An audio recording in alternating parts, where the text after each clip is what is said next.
please join me in welcoming today on this panel Ms. Hege Sæbjørnsen, Country Sustainability Manager for UK and Ireland for the IKEA Group. Thank you, Hege, for being here. I'll start from the right then. Mr. Michael Beutler, who is the Director of Sustainability Operations at Kering. Welcome, Michael. Mr. Daniel Klier, who is the Group General Manager, Group Head of Strategy and Global Head of Sustainable Finance for HSBC. And Mr. Mark Gough, Executive Director of the Natural Capital Coalition. Welcome to all of you. So the first question that I have prepared for my panelists is essentially, to tell us a bit about themselves and their role in their companies and organizations, but importantly, from their point of view, to tell us what are these trends that they're seeing in the broader environmental and social space? How are these, from their point of view, what are these demands and expectations for more responsibility? Okay, so perhaps, Hege, we start with you, and then I don't like this linear thinking. Oh, so here you go. Excellent. Well, thank you so much for inviting me. Really nice to be here. Nice to see a good turnout. Nice to see you all. Well, first of all, of course, it's really important to highlight that this isn't, IKEA is a 75-year-old company. And I think in an audience like this, I probably don't really need to tell anyone who IKEA is, but it's always fun to ask who in this room has something from IKEA at home. Yeah, so it's just a sort of a quick sense of how we touch people's lives in the day-to-day, and I think that's where we play a really unique role. And of course, that's also why I feel that my job is really exciting, because it's really about changing the everyday for the many. And my point really is to, when we talk about challenges and why we're responding to sustainability, it's important to highlight that this isn't about responding to trends or external pressure at the core. It's very much around the fact that we are a purpose-led company from the beginning. We just celebrated 75 years this year. And our mission is to create a better everyday life for the many people. And of course, that's not just something we say or put on our reports. It's actually something that we use day to day as a bit of a North Star around, are we actually doing this for the many? Is this product or this service is what we're doing serving the many? And it's also very much embedded in our values and how we operate as a business at the core. And of course, Ingvar Kamprad, our founder, who died last year, of course, he's also said that the throwing away resource was one of the biggest sins ever. He came from a very poor area of Sweden. So that all said, of course, we also see, of course, that we are a big global company. We use something like 1% of the world's commercial wood. We use up to 1% of the world's commercial cotton supply. So, of course, it goes without saying that if we want to be around for another 75 years or 150 years, we have to manage that, just that one, those two sets of materials extremely responsibly. So, of course, it's in our own interest to think holistically and manage and steward everything that our business relies on, including people and where they live and their livelihoods in the long term. So it's absolutely critical to our growth. And of course, our customers are also saying, we don't want to buy from companies that we can't make sure that they are actually acting responsibly. So we get it from our customers as well. And of course, there's the external landscape around us that supports that even further. And also, a really important point, because I can talk a lot about this and I won't, is that we really see it as an innovation driver for the future too. We have to actually be future fit.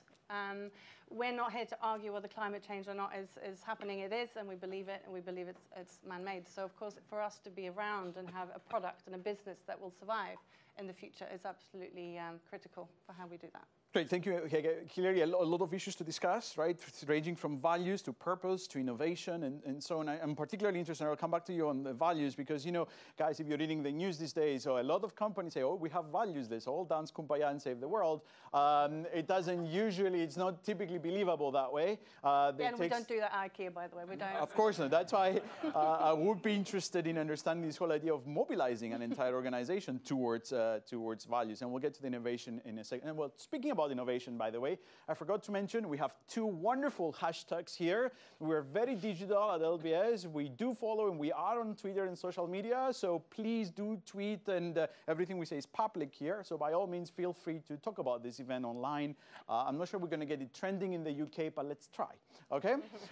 Wonderful. And on that note, Daniel, if you could answer the same question, please. Thank you. And real pleasure to be here. I think it's a great topic, and I'm pleased that actually one of the leading education institutions is taking this up.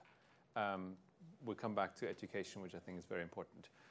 So I think for us, the achieving the Sustainable Development Goals, in particular climate change, is one of the biggest societal problems, challenges of the next century, and potentially the end of the century if we don't get it right.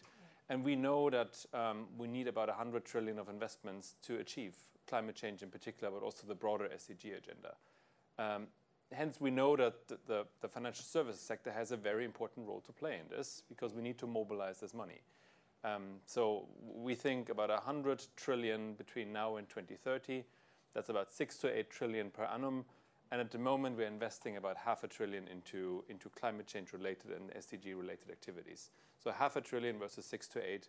And we know we need to mobilize that quickly because we're running out of time. And the recent SPPC report essentially told us that. And we know we're off track from the Paris Agreement.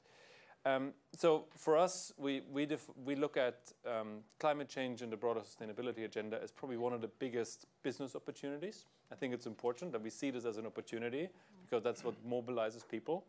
Investment is something good for a bank, and we like that.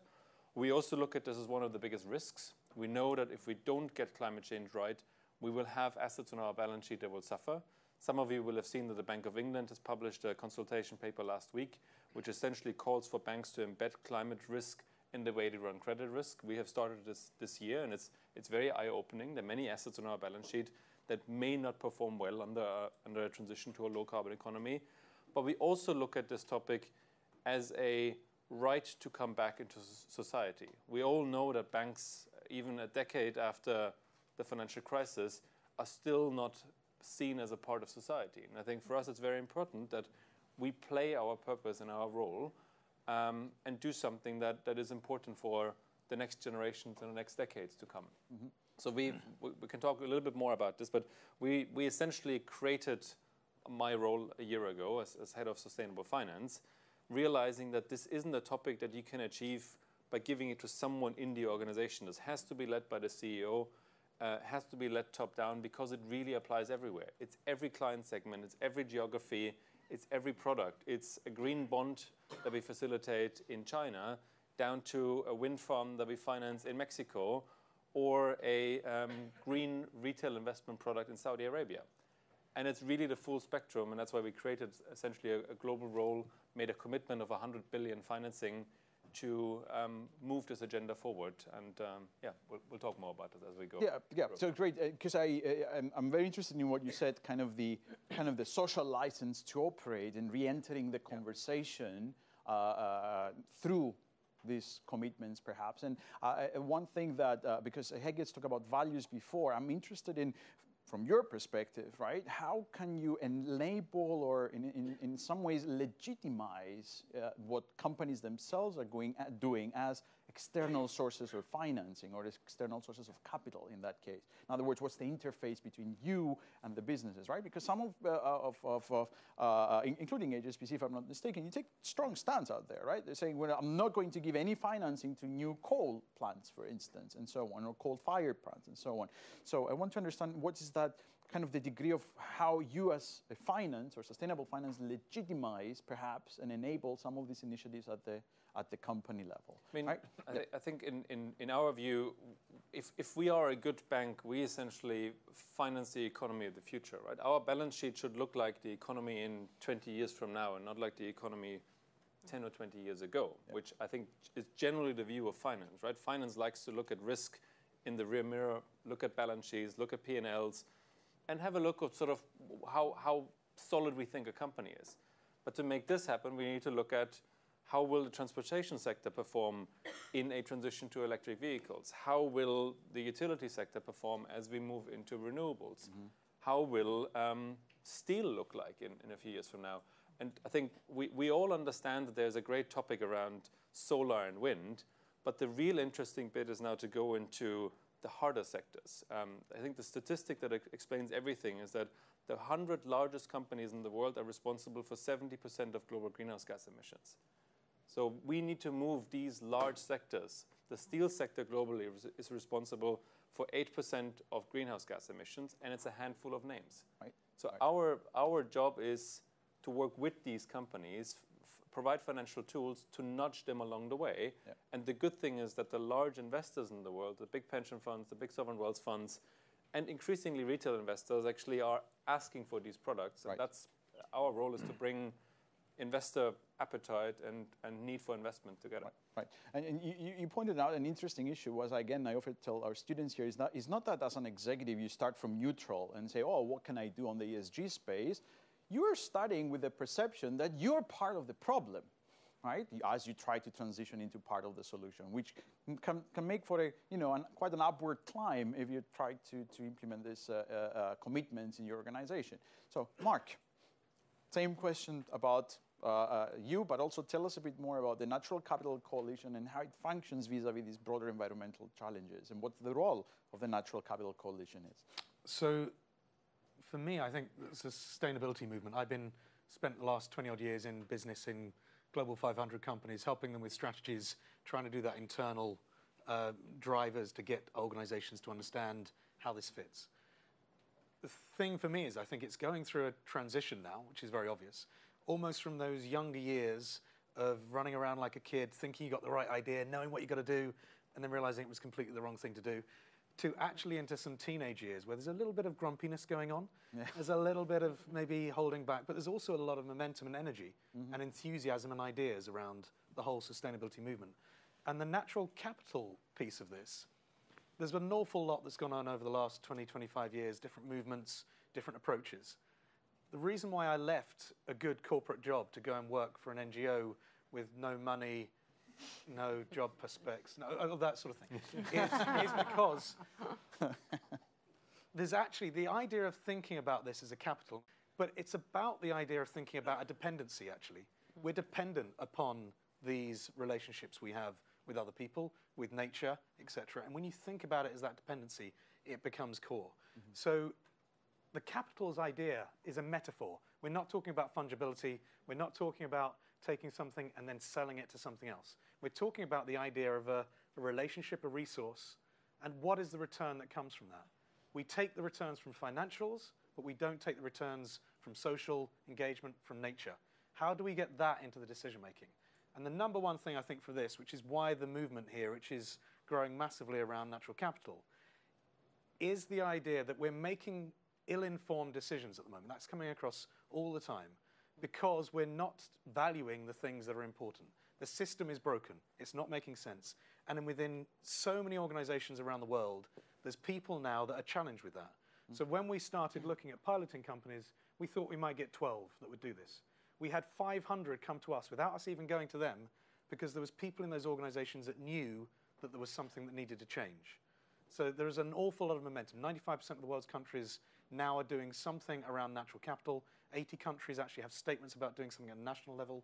There's businesses working all around the world because it's a way that you can start linking up all of those sustainability initiatives to make sense of them. So great. So I want to return to that broader framing issue that you essentially said, because I think that drives a lot of the attitudes and the mental ways with which we look at natural capital. You said, we should change from impact to dependency. So we're going to go a bit deeper into that and try to understand how perhaps that framing, especially when it comes to the coalition of partners, perhaps how it translates internally into companies and mobilize them, right? Going from that, from the impact to the dependency mind frame. So, Michael, same question to you before I start bombarding all of you with questions. So this is your opening remarks and statement. First of all, what is Kering? Anyone here in the room heard of Kering? Okay, maybe you've heard a few of our brands. Anyone heard of Gucci? Okay, so that's basically, we're a company that has, get the number right, 13 brands right now. Some of them are well known like Gucci, some of them are a little less. Alexander McQueen is one of our brands based here in London. But when we look at sustainability, we look at, basically you think of us as a fashion show, as very glitzy, but luxury in its core is, when you're talking about clothing, it's agriculture, it's farms, it's leather, it's wool. When you think about jewelry and watches, which we also own some brands of that, it's mining. So at our root is really resources coming from the planet. Now we happen to be one of those companies 500 companies. Of the 50,000 worldwide that are doing some kind of natural capital. We actually started doing natural capital measurement about 8 years ago. We did that because we want to understand, in a sense, our relationship between us and nature that we depend on and be able to measure that. Because we are, in this case, which will get to your question about engagement, but our CEO had seen that relationship because we piloted it within one of our brands, which was then Puma, which is no longer part of Kering, but at that point was. And we had piloted that idea and saw it was interesting. So we scaled it across our group. Why? Because we depend on natural resources and high-quality natural resources to create luxury goods. So when we tried to recreate a silk collection from the 1960s, we couldn't find that quality of silk anymore on the planet because of many reasons, because of demand on silk, because of there's some theories about pollution affecting the DNA of silkworms, but these are some of the issues that we face. So for us, climate change, we're looking at biodiversity, because that is important when you're looking at resources in terms of supporting the ecosystems we depend on. When we look at these topics, there's something that says something like, I think in the last, since 1976, I'll probably misquote it, I just read it in the BBC, the level of species loss has been unprecedented. 60% since 1970. 60%, thank you doing for well. bailing me out.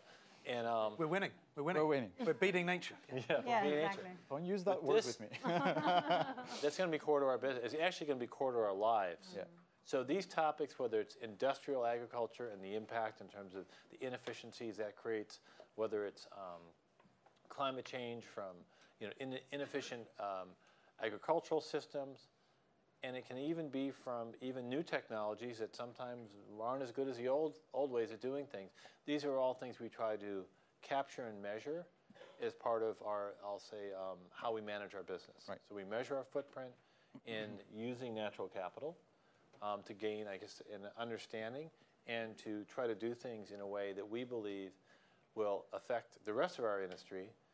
And I'm sitting next to them thinking, oh my God, do some really big scale. Everyone has IKEA, and it's like big scale investment projects. But if you think about fashion, fashion copies luxury. So we put something on the runway. Pretty soon, Zara, H&M, they follow the trends. So sustainability in the fashion industry is a bit of imperative because by some estimates, 10 to 12% of our personal footprints are from the clothes that we're wearing. So it's not just a trivial little thing that's off in the corner of our lives. It's actually really important in terms of how we use and our relationship with the resources that we're using as people as well. So Great. So I'm going That's to the note point of 4 view. words from your comments: necessity, risk, dependence, and values. Right? And to me, those sound, a lot of the times you feel like you're preaching to the choir because you say, well, aren't those things obvious? Like if it's a necessity or a risk, or if it's building into the values, or we know that we explicitly depend on it, then, well, I guess the natural question to ask is, why aren't more companies doing it? Or why do they pay lip service? Or why do they greenwash in order to appear that they're doing it? Because these are, forget about the growth opportunity for a second. If you think about necessity, dependent, risk, or it's built in, then you would do it anyway. So I guess my question to all of you is, as you implemented this kind of approaches, whether from a necessity or a risk or a values or a dependence point of view, what were the challenges that you faced? And feel free to refer to particular initiatives that you tried to implement and you found this well, because I think that can also tell us a bit about why is it that others don't do it or try to do it or try to fake their way through doing it, right? Who would like to go first? Well, I feel since I mentioned values that I need to follow up on that. Well, No, I think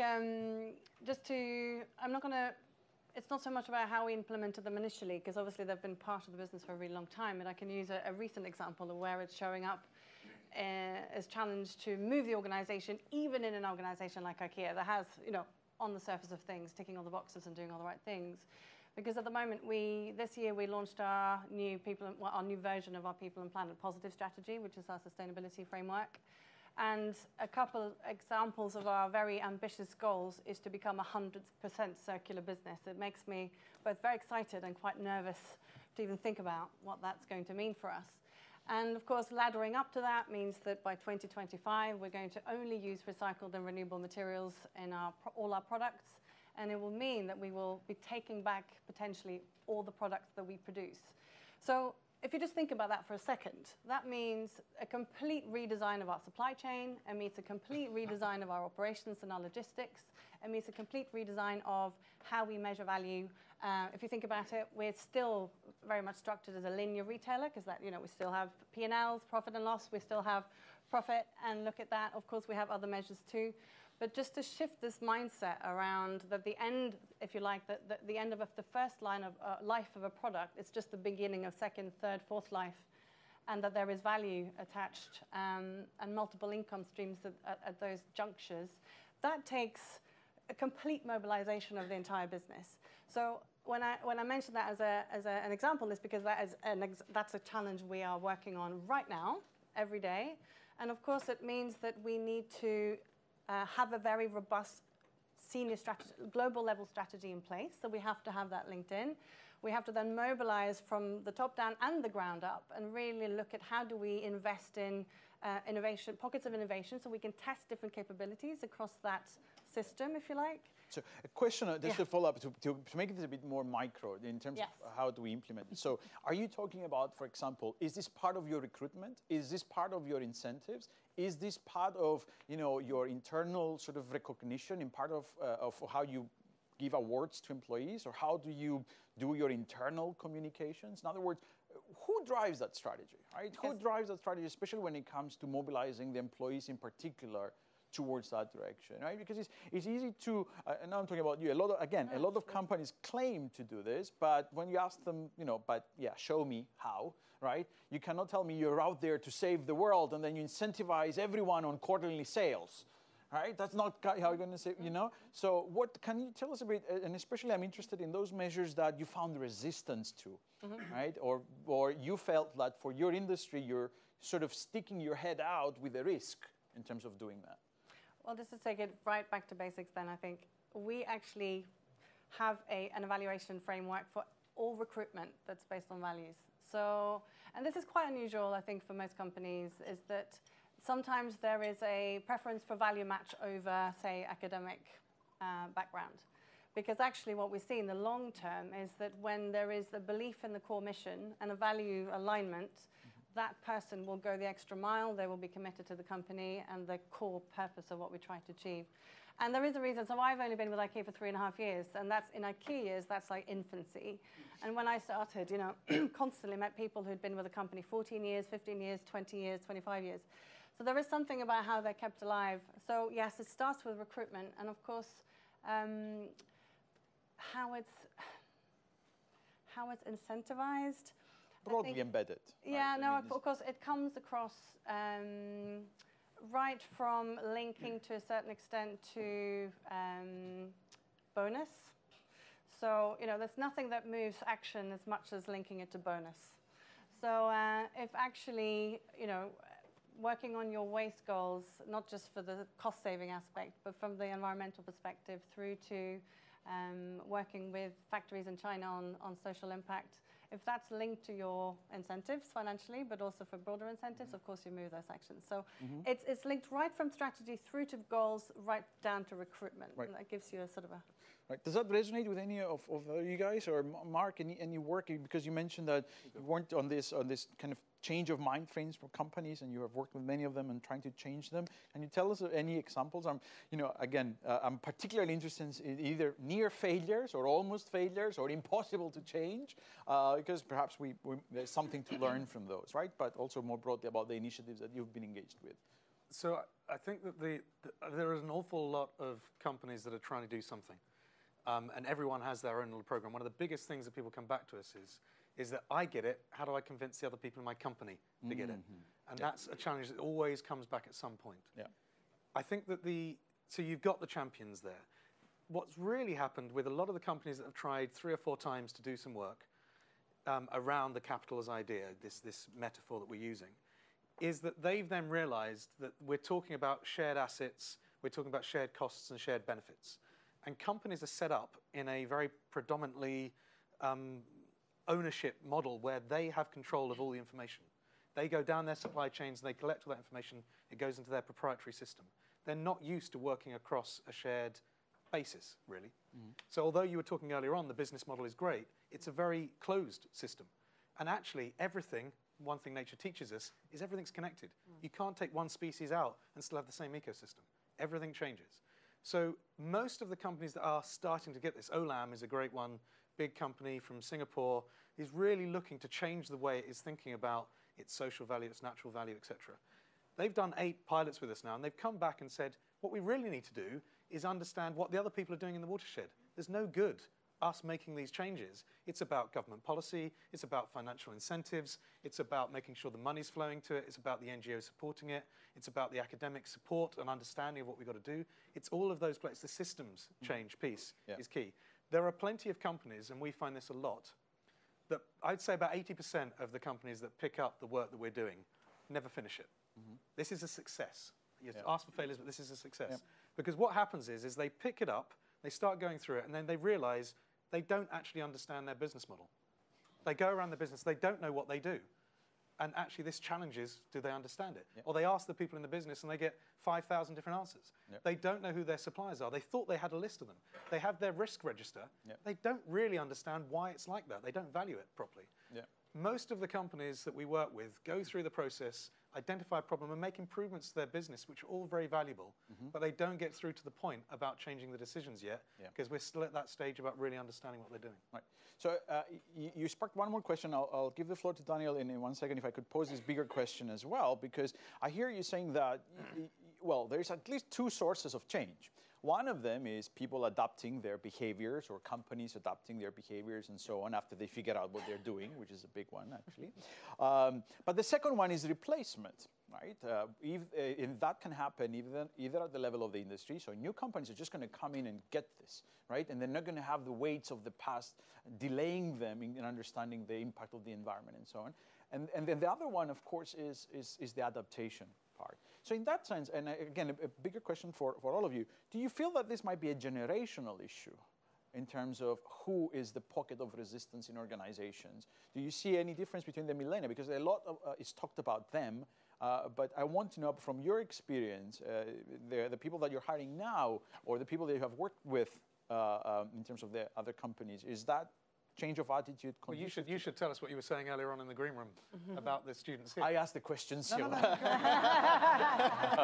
thought that was really interesting. I thought that was really interesting, though. You've been asking every year to your students about this topic, and there's always been someone saying, no, it's about businesses are there to make money. And you're saying this year that the resistance is going down, right? I want to take a slightly controversial view on Please that. do. So I buy that, and I think we hear that from our younger generations that are coming in. But when I look at real behavioral change, we just don't see that. So when I look at the financial services sector, young people are not suddenly putting their money into ESG-aligned funds or low-carbon funds. Young people are not suddenly, when they have a bit of money, not buying the Rolls or the Range Rover outside their door or avoiding flying. So while I think there's a big narrative that the next generation will save it, in real action, we don't see the evidence yet. And I'm not certain we can wait for that. So I wanted to make two comments on your earlier question. I think first of all, there's a lot we can do to embed sustainability in the way we operate. So we have it in our scorecards, we have it embedded in our training programs, we have it embedded in our strategies. Our strategy has, we want to be a leader in this space. So it's really a fairly holistic approach, and you need that to actually make people aware of it, because there's so much noise in organizations. So you really need to hit the communications bits, the rewards part, everything. But when it really comes down to making this happen, I think it is still an area where you need incredible leadership. Because the real choices are when we as an organization earlier in this year had to make a big choice whether we are ending the financing for certain sectors. And it was incredibly controversial, and it wasn't clear which way we're going to go. But essentially it was the most senior leadership of the group standing up and saying, we believe in this long-term view, and we will therefore take a certain decision. And I think it is all good to embed this in the system. The real difficult choices need personal leadership. And it doesn't have to be just the most senior person in the organization. It can sometimes be much more junior people, but you need to step out of your normal cage. Yeah. So it's at the level, it's a very personal risk even. It's a career risk, right? Because we have read recently stories where, some chief executives put this purpose as a priority, and then other partners send letters to the FT saying there's something wrong here. It is a massive career risk, but it is also, I think, for people that have the luxury of a little bit of time as a new CEO in an organization, it is a way to put your stamp on something. Otherwise, you're just another guy who delivers quarterly results. Right. And I think more and more people start to realize that you can actually shape something that's a little bit bigger than you are. Right. It's like Paul Polman. I'm not sure if it's an actual statement or a legend, but when they asked him, why did you do sustainable living plan on day 1 or day 2? He said, well, they couldn't fire me then because I just took over, which kind of right. Michael, how do you convince an organization and people that come to work in high fashion and high-end brands that actually, you should be concerned about agriculture or mining or commodities, right? Because I can tell you for sure, for that's, and you correct me if I'm wrong, but that's not their priors when they apply to work for your group, right? Well, so first of all, most people that work for our group work in sales. And I'll be honest, that's a high turnover area. So it's difficult to really instill. But to retain people, you're seeing more in our brands, like, for instance, our brand Gucci, which I mentioned earlier, is now really focusing on talking about sustainability. So that's one way because then people can affiliate themselves with the brand. They have a sense of shared values with the company they work for. Now, also, we mentioned millennials, but I think there's some things that are probably stereotypical, but one of the things that I've seen also is a high rate of turnover. So what's that driven by? It can be driven by shared values. It could be driven by boredom. It could be driven by just other things. I don't know what. So on that level, there's an engagement aspect. The other thing we do is work a lot with young designers. So with EP&L, which is natural capital, Mark probably makes it sound simple. Well, he would make it sound simple if he explained it. But it's actually pretty complicated. But we try to simplify it down into a little app that we could use with design students to talk about, here's the concept. If you design this shoe with this materials from this part of the world, here's what it comes out to as a footprint. If you make some different choices, you can reduce it a lot. So trying to get them to think different, so that's on a design side. With our own leadership, it's in their targets, number one. It's a bit competitive because our brands compete with each other. And when one of our two hottest brands now are starting to compete on sustainability. So that's a win because CEOs have egos and they like to win. So if you can tap into that, there you have it. When you talked about business providing solutions, that's one of the ways business provides solutions is people want to win. And if that's what they think the game is, if they think the game is around sustainability, it's around climate change, it's around any of those things we've talked about, that's how to tap into them. I think we've got to be a little bit careful. We're talking very much in a Western approach here, and we do a lot of work around the world. So that in Singapore, for example, legislation, regulation is irrelevant, really, a lot of it. What happens is you go down to the treetops that are down by the port, where the next generation are having their drinks of an evening, and you sit there and you talk to people. And that's where the change is coming from in Singapore. And that's very different from some of the other models that we're talking about here. So I think we've just got to be aware. Uganda, there's an awful lot of work going on there, once again, because there's government, business, finance, and NGOs that are all aligned around a single purpose. So Uganda is becoming an entry point into East Africa, which was nothing I would have predicted or expected. So I think that we've just got to be careful that we don't start looking at just from the perspective that we have here sitting in the West, really. Yeah, I'm very glad you brought that issue because I did want to touch on this broader idea of the institutional context, right? And clearly that differs. The financial, the labor market, the cultural system, those differ dramatically sometimes across companies and across countries. So I'm very interested in understanding in your experiences, right? What kinds of institutions have you seen that have enabled or you think are accelerating, if you like, the adoption of these more environmentally and socially responsible strategies, but also importantly, what kind of institutional gaps, perhaps, right, might hinder this kind of adoption. Now, I'll give you one example. You were talking about earlier, Daniel, about this idea that, you know, whether you see or you do not see the millennia actually speaking with their wallets, right? But here's the contrast I see. In your case, Michael, you were saying about, you know what, if it's a designer and you make the different choices, they have immediately the information available. Essentially, their potential impact, they can see it right away. Even in the UK, when I try to see the impact of my pension plan in ESG, it's impossible. Right? I'm a professional at LBS focusing on ESG. It was impossible for me to find out, right? So how could I have these expectations of, you know, someone in millennia that perhaps, you know, they don't even have a pension plan yet, let alone find the information. They should find the information, right? So if we talk about that level of institutions, disclosure and accountability, what have you felt like the particular institutions that you feel could accelerate these commitments or enable them or legitimize them even, depending on the context, and which of them have you seen being more backward looking, perhaps, or hindering this transition? I can start with the financial services sector, yep. Because that's my home turf, and then I go beyond. So I think in the finance world, we have an annual survey, and we ask 1,700 issuers and investors, where do you stand on sustainable finance? And you generally, especially at the moment, you get 80% of them, especially in Europe, saying, we want to increase our allocation, we want to do more. It drops off a little bit in Asia, and it drops off quite significantly still in the US. But in Europe, more than 80% of investors say, we would like to do more in this space. But then you ask them, why aren't you doing more? And there are three reasons that people say. One is, we are unclear about taxonomy. There are just too many definitions out there. ESG, sustainable finance, responsible investing. There's still a concern that actually I don't really know what I'm buying and just buying a label that is maybe a greenwash. The second one is lack of disclosure. The markets say, I just don't know enough what companies really do. They all publish these wonderful reports with a lot of smiling children, but I don't have enough data whether a company is actually doing the right thing. Yeah. And the third thing that they say is there actually isn't enough investment pipeline. So 80% of investors say, I would like to do more, but there isn't enough project available.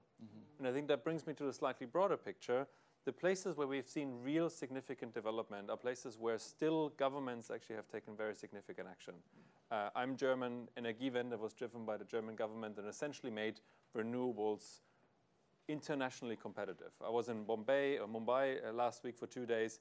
India is, I think, the best showcase of how renewables are changing the energy mix in India, because the government has taken a very significant stand on it. In other areas where the action from central governments isn't strong enough yet, the private sector isn't able yet to make that jump. And as much as we would like the private sector to do it alone, and I think we come to that, unless we have a better collaboration between public and private sector, we were not moving fast enough. Yep. Can I make a couple of points on that? I think, so we're now working with science-based targets to meet the SDGs, but also to come in under the 1.5 degree rise in temperature. And of course, what we see is that that's not the mandatory. It's not something that all companies have to work towards. And actually, the government goals around us are not ambitious enough to hit those targets. So there's only so much we can do as a company, even at the scale of IKEA, of course, and everybody has to work together. When we look at, say, we have signed up to the EV100 commitments, which is 100% all electric deliveries through our home deliveries. And of course, in Shanghai, the government said 0 emissions. Yep. Somehow, business finds the money to go 100% in overnight. London, 2040. What's that all about? And suddenly it's 2025, and that's even being way more ambitious than the policies around us. So what, having just had the UK's first Great Britain Growth Britain Week, whatever. Yeah, whatever, because what happened? What happened to that? So again, it has to be government, it has to be policies, and it has to be cross-sector and cross-organization. Yeah, not alone, but they set the framework, unfortunately. Absolutely. That's still the world we're in. Definitely. So the coalition was formed by a group of people coming together in a bar in Rio +20 and deciding, rather than competing, that they could actually collaborate. And it really was a bit of alcohol that got the lubrication going. But the always is, yeah. So maybe we should all go to the bar later. But anyway.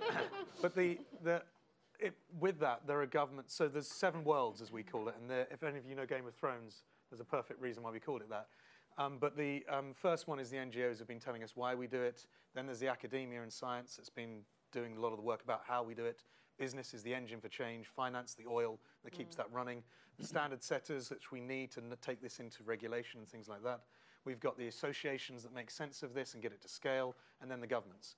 I spend most of my time going around to individual conferences run by each of them. Every single one of them blames someone else in the system. The whole point, and I do agree with you, the pipeline is a problem, but I hear that a lot from the financial system. From the businesses, I hear, we've got lots of projects, but we can't get the money, that actually they're there.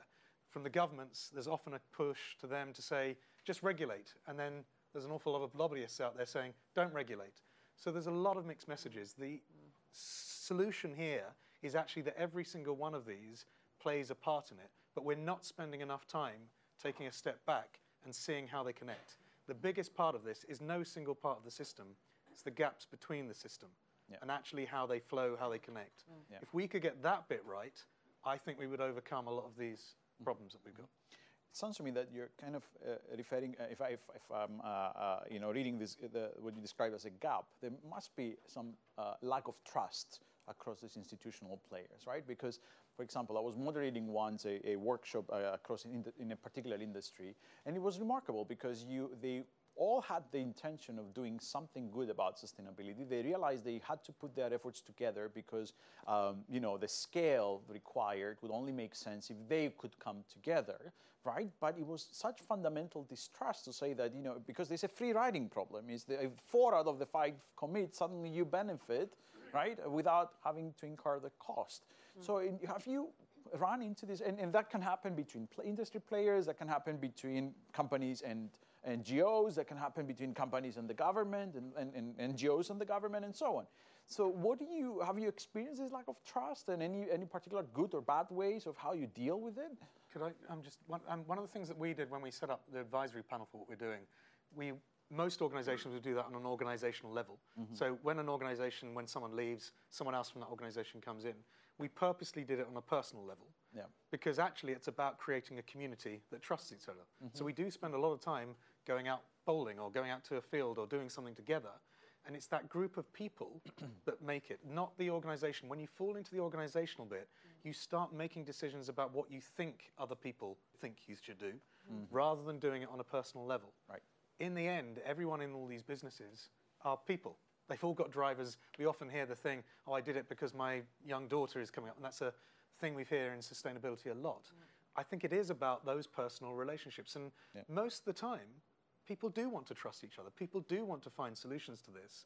We just put up these barriers around what we believe organizations and structures should do. And that's the bit, the institutionalization, that ends up causing blocks from my perspective. Right, and sometimes this translates into laws and regulations because we see a group of companies in the same industry in the room, and the immediate reaction of, from the legal aspect is, oh, they're trying to collude on costs or prices, right? Because we had this, on this workshop I was telling you about, we tried to understand how to build a detoxifying facility, and every time the lawyer says, oh, you cannot discuss this, you cannot discuss that, I was like, but you cannot fix sustainability here without talking about the underlying costs. So that's even an institutional barrier, right?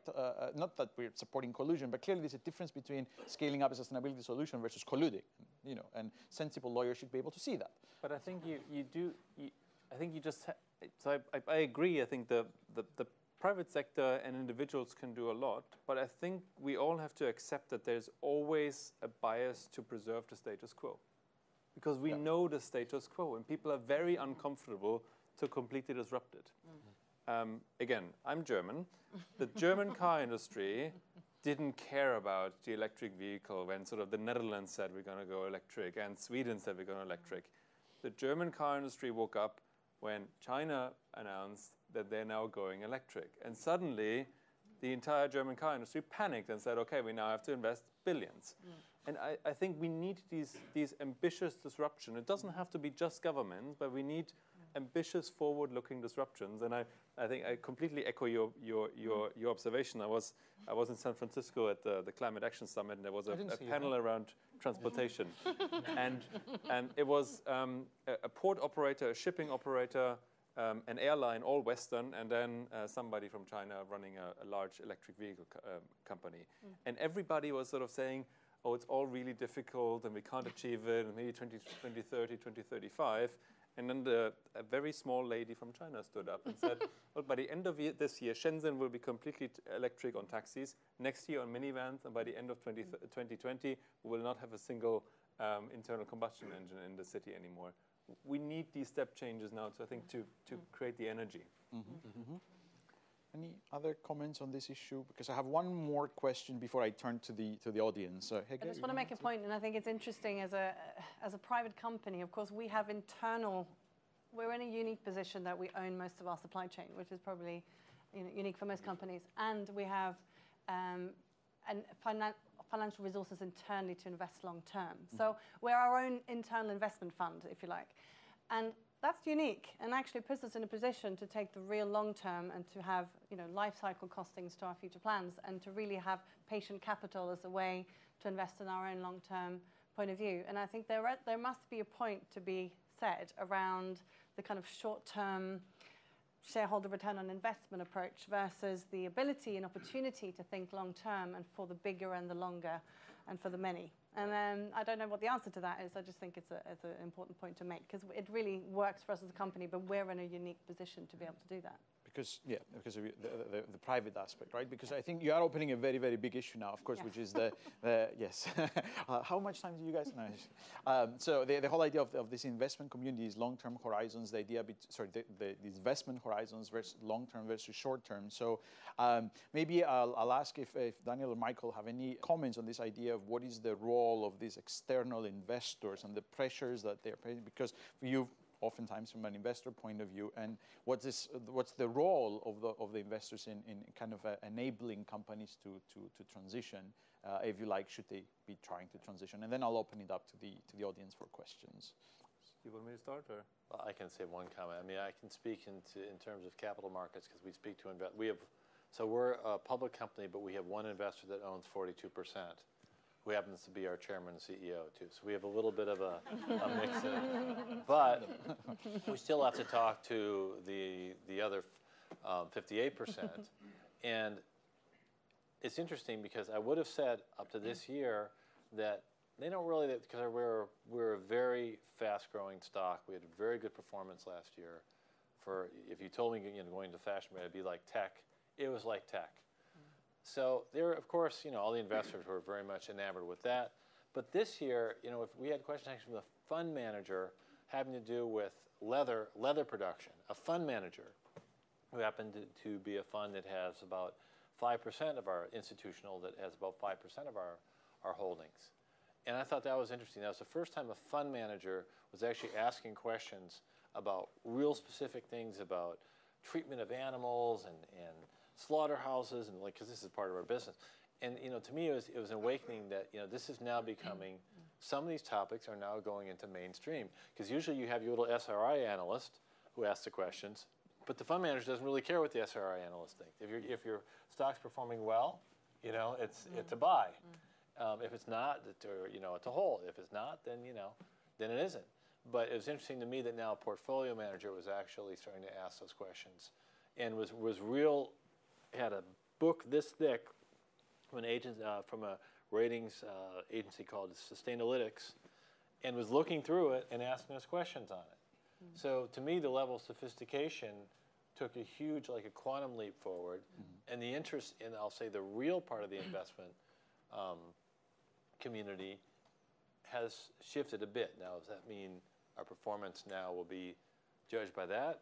Probably not. If you think where most of the money sits in the world, it sits in very often pension funds, sovereign wealth funds, and insurance companies.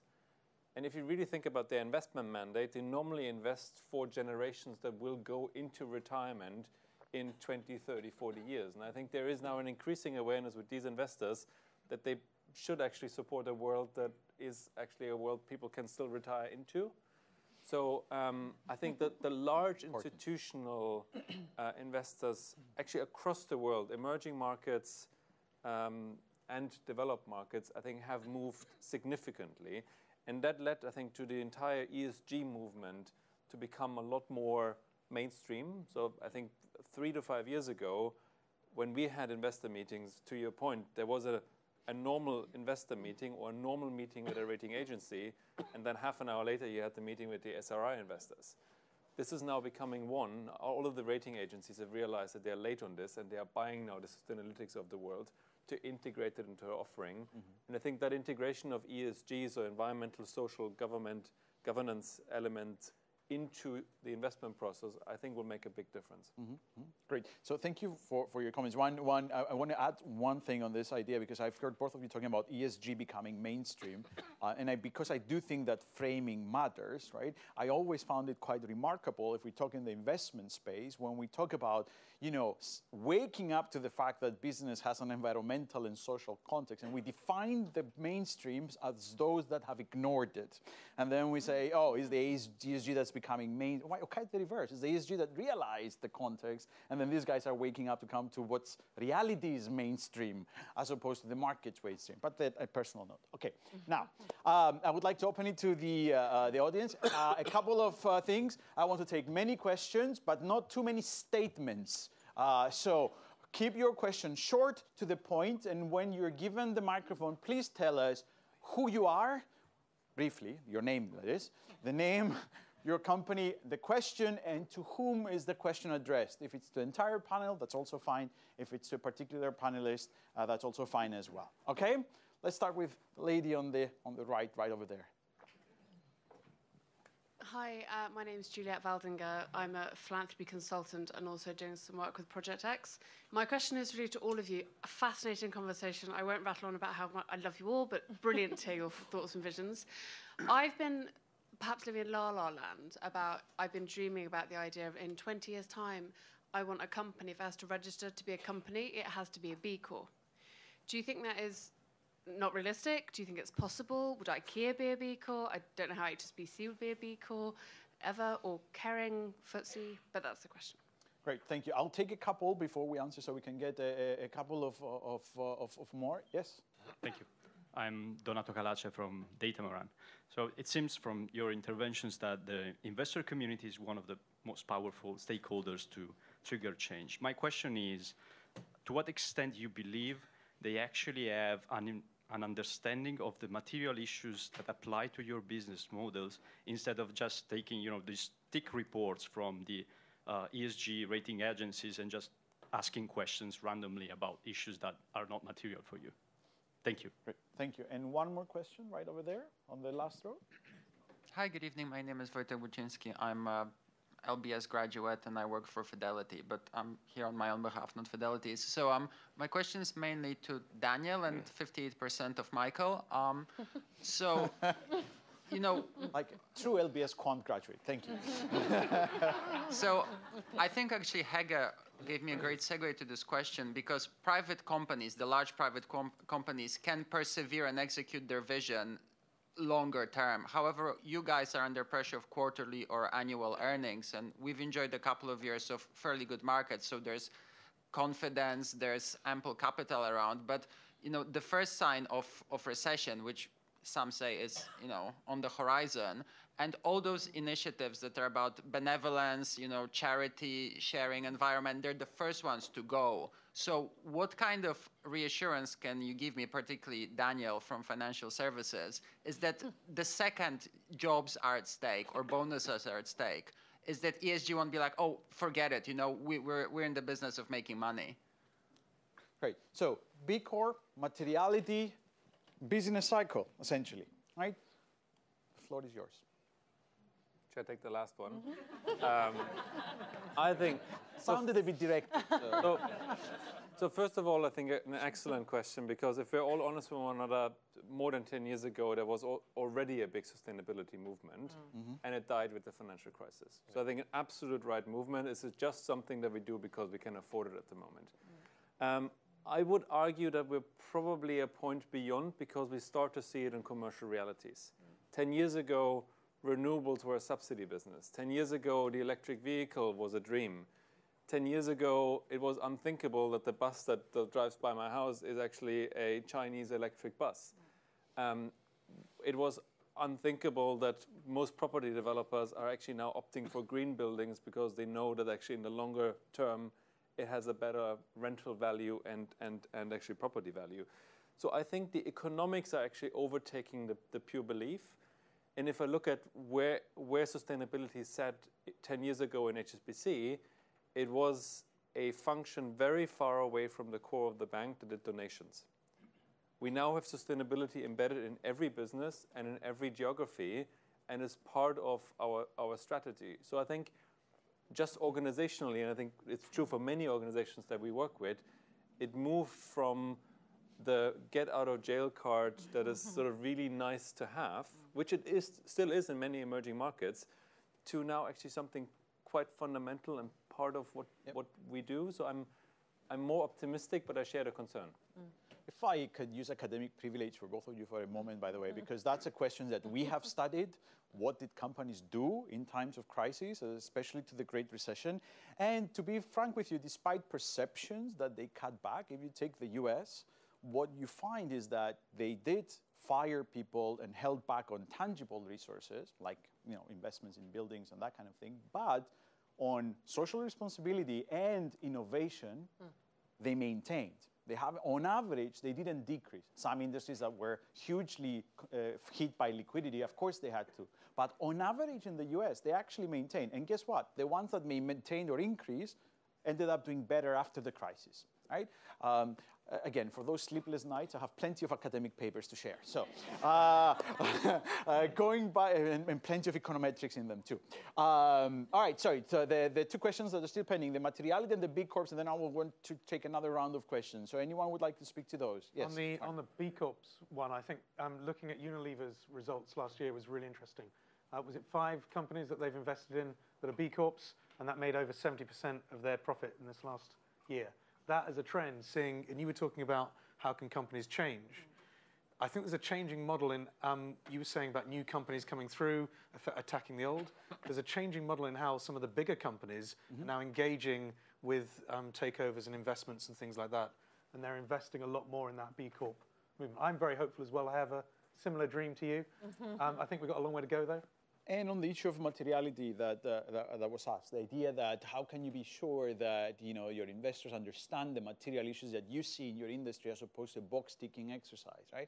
I was speaking actually once with mining executives, and they say, well, you know what, I get this kind of, sometimes I get these investors and they just have this random list of things that they go through. I mean, we're a mining company and they insisted on me telling them what's our work from home policy, right? It's like, well, I mean, sometimes it's important, but it's not material for, I mean, did you have anything to ask me about, mining? So what's your sense about this idea of, do the investors understand what is important for your business, or what ways have you found to convey that information? I'll take a crack at that. That's kind of why we did the environmental profit and loss, because we published that. That is materiality at its utmost core. We're taking a view of our entire supply chain, and we're saying what's material in terms of cost to nature. I mean, that's it at its essence. Right. So that's kind of strips away that conversation. Now, do people understand all the nuances of issues underneath that? No. Sometimes you get questions on it, like I had showed that example from actually a company that that gentleman mentioned, that was actually a very in-depth question on a particular topic, but that's pretty rare. Most of the time people have a general understanding, and hopefully you can use something like natural capital accounting or some sort of metrics to help give the story behind why that numbers change and what the performance is behind that number. I mean, that's sort of the whole thing is with even financial results, there's a story behind it. So you need to be able to tell the story. And that informs people in terms of, that helps them understand the materiality, because I think in a lot of cases they don't understand. Very, very quick addition. Many of you will know there's a concept called TCFD, the Task Force for Climate-Related Financial Disclosure, driven by Mark Carney and Michael Bloomberg, which now 500 of the largest companies in the world have signed up to. And the principle behind that is that companies will actually have to disclose what climate change will do to their normal bottom line. Because I think the trick is not to have your annual account here and your profit and loss statement, and then in a very different document, some nice stats about sustainability, but actually work out if the transition happens in a certain way, what's the physical risk, the transition risk to your P&L. And then all these questions should actually go away because you really are discussing your profit in 5 years, your profit in 10 years from now. We're still a long way away from it, but I think the TCFD movement is a very important one. You're kind of alluding more towards integrated reporting, essentially, from what I hear you. All right, I would like to take at least 3 more questions. Yes, up there, Sam, at the front. Hi. Oh. Well, let's have both. Okay. Hi, I'm Adam Lake from the Climate Group, and I head up Climate Week, including Climate Week NYC, where we just had our 10th year last month. I want to ask a question about the generational issue, which was touched on earlier on. Saw some startling research yesterday that showed that teenagers care less about the environment than any previous generation. They trust brands more than parents, teachers, friends. So I wonder, my question to the panel is, to what extent do you see yourselves, your roles, as influencing the organizations that you work for, and to what extent do your roles cover the society in which you live? Mm-hmm. Yes, so let's come at the front then. Yes, thank you. Hi, Sam Bacon, 1998 alum, him. So much so from Deloitte. So an observation and a question. So the observation, I think, is I think business can be a fantastic vehicle for sustainability. But I think it'll only be a fantastic vehicle if that sustainability is reconcilable to commercial returns in some shape or form. So I know we've touched on it, but my direct question to each of the 3 businesses is your investment in costs, running costs, whatever, in sustainability, do you think it's additive to your commercial model, neutral, or negative? Okay. Any other questions? Yes, the lady here. Hi, my name is Malshri. I recently graduated from London College of Fashion, and I write on fashion and sustainability. My question's for Michael and Hege. So in the sustainability framework, we talk about the triple bottom line, people, planet, profit. But given that fashion and also home which IKEA operates in is still consumption-driven, in the imminent future, are you looking at any alternate business models that can drive us forward, which goes beyond profit? Mm-hmm. Great. And I will take one more question because this is the last round. And unfortunately, I haven't anyone from this section as I do my cold calling. Yes, sir. Hi, Gus Sogolovich. I run a company called Crowd Estates. We're a startup doing crowdfunding for social impact and impact investing. So again, like gentlemen up there, a quick observation and a question. The observation is, I was with a top 40 accountancy firm today, and I talked to them about impact investing. A partner there said, I don't know what impact investing is. So interesting, are we all talking in an echo chamber? The question is, do we think, and slightly echoing the gentleman up there, is I get a lot of questions around if there is impact investing, do we need to change what we want in terms of our risk reward and whether or not impact has a relationship with that? Great, thank you. So I would ask my panel to, pick and choose which questions you want to address, and also give us your closing remark. I think an answer to the first 3, kind of, crossover, trying to be effective. Mm-hmm. We see absolutely, when we look at sustainability as a term, that's not very, it's not really the right term anymore either. You know, the word is no longer the right word. I don't know what to call it, but the sustainability agenda is absolutely part of our growth. Of course, it's about how we generate new products and services and income streams, particularly when it comes to the circular economy, around new business models, around second, third, fourth lives of products, materials, etc. And of course, what we see there, and actually linking it back to the question around young people, we've done lots of research with consumers and young people in particular around sustainable living and behaviors. And of course, yes, on a spreadsheet around, or on a tick box exercise around, would you want to make the ethical choice? Everyone says yes, but then consumer behavior sometimes suggests a different behavior. But of course, we live in a highly, we're addicted to convenience, and we want our good choices to not cost anything more than everything else. So our job then as businesses is to make sustainable living and livelihoods, affordable, convenient, accessible, and ideally fun as well. It needs to be a more sexy place to go to than where we are today. So in all of that, we certainly see that there's a huge opportunity to create those products and services based on those needs. So it's a massive opportunity for growth.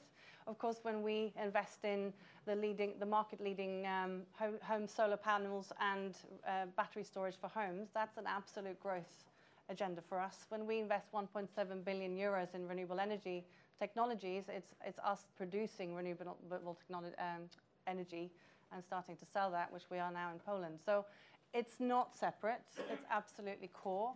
And I think as a bit of a closing remarks to a couple of the questions earlier as well, is that we are now in a position where, of course, retail in general is going through a massive transformation, particularly around e-commerce and digital, which is we know that that's a massive challenge, and a lot of companies are struggling and have not quite followed that. Of course, we're an oil tanker ourselves.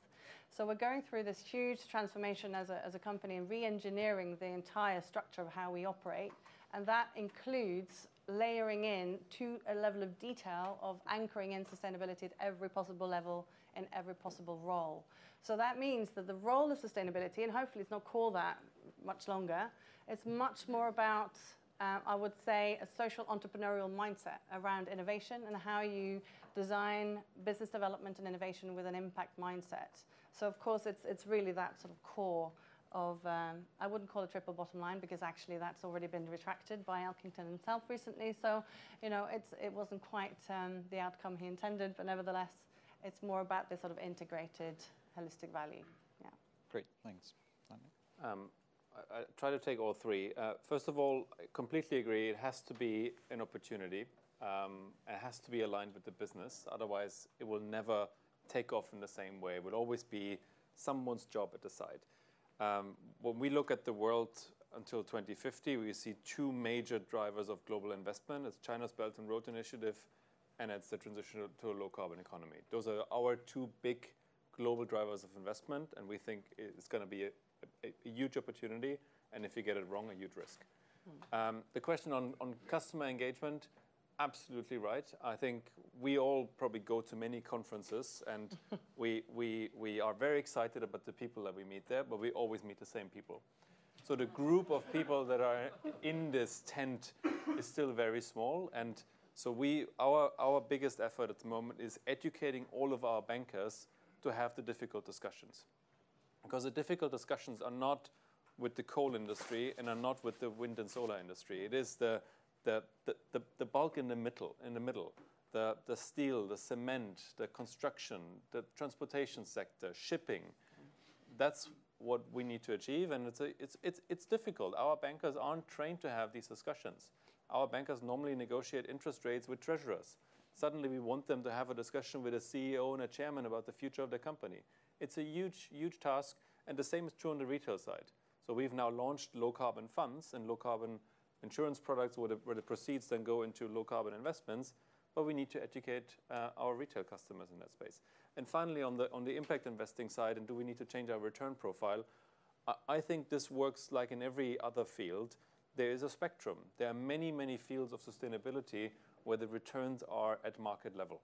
And we shouldn't dilute them because we think we need to do something good. The returns are there, and a lot of money is going into ESG-aligned or sustainability initiative because returns are great. But there is a large spectrum where people need to put money in to do something good without expecting returns. And if I look at our private bank, many customers, especially next-generation customers, and the private banking space is the only space where we see the next generation actually changing investment appetite, they are asking for these products, and we actually don't have them at the moment. So one of our big efforts in the private banking space is how do you actually create a portfolio of impact investing products for these customers. Mm-hmm. And Michael? So I think a couple things.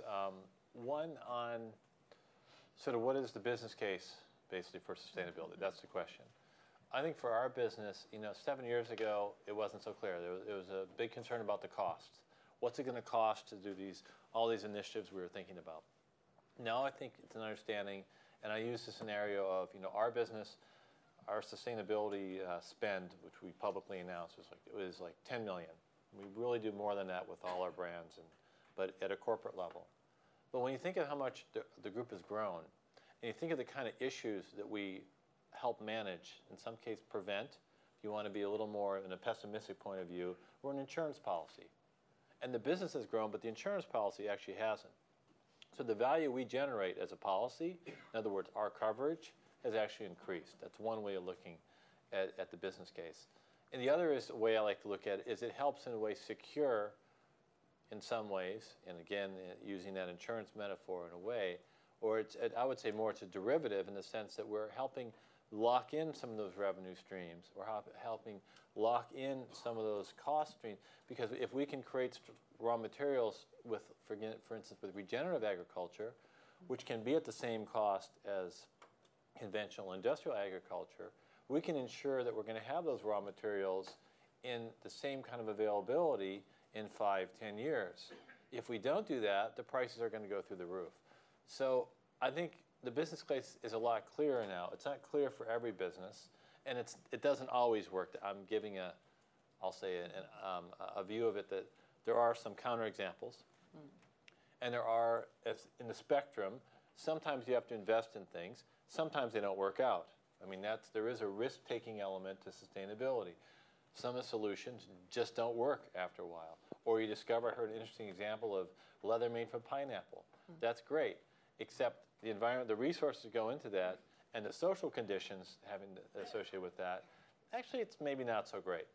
So you also have to make sure you're taking a very informed view of a decision when you make a decision. Last thing is, I think it's really important to have metrics and to measure, to know what is an impact, to have a common language. I like natural capital. I like the idea of the different capitals. But just to say we need a common language, I still like profits. I'm sorry. I still like profits. It is a very good measure of efficiency. It has to do with many behaviors that are allowed, or there's a value judgment you can make about behaviors to attain those profits. But I'm not ready to ditch profits as a measure of a business success either. And Mark, if I could actually connect the question, especially about the business case, because in your case, I think through the Natural Capital Coalition, the frameworks, the tools, the measurements that you work with companies, I was wondering if you have seen, by changing the way that they see the natural environment, if they have been able to actually see a potential business case that perhaps couldn't see before by thinking about natural capital as a dependence, as a resource. What has your experience been on that? And any other comments you want to make as closing remarks on the previous questions? So I think there's a lot going wrong in the world at the moment. We should be hopeful about this, because we are engaging with companies that have never, ever thought about sustainability. Is a lot of rubbish to them. They don't care about that, but they can see benefit in thinking about it as a capital, because actually it's core to their business. It's a dependency. It's something that they need to do. And actually it's just a Trojan horse to get through all of this work we've been doing for some time in many ways. It's bringing it together, and we are getting to that point now. There are chemical companies we're working with that have never done anything in this space before that are now looking at it, are looking to buy up B Corps and things along those lines. There are companies that have done several approaches where they're identifying materials that they fell below their risk register, where their normal processes within their business hadn't identified it. They're now starting to build this into their design models, investment models. So I am extremely hopeful. I think the thing that we should all do, though, is probably go and have a drink in a minute together and continue that flow of ideas. Wonderful. We talked about alcohol earlier. Solutions to everything. Thank you, Mark. So, ladies and gents, thank you again for coming, but please join me in thanking Bert for hosting us, as well as Mark, Daniel, Hege, and Michael for these very engaging discussions and these important insights that they shared with us today. So thank you guys for coming, and thank you for you as well.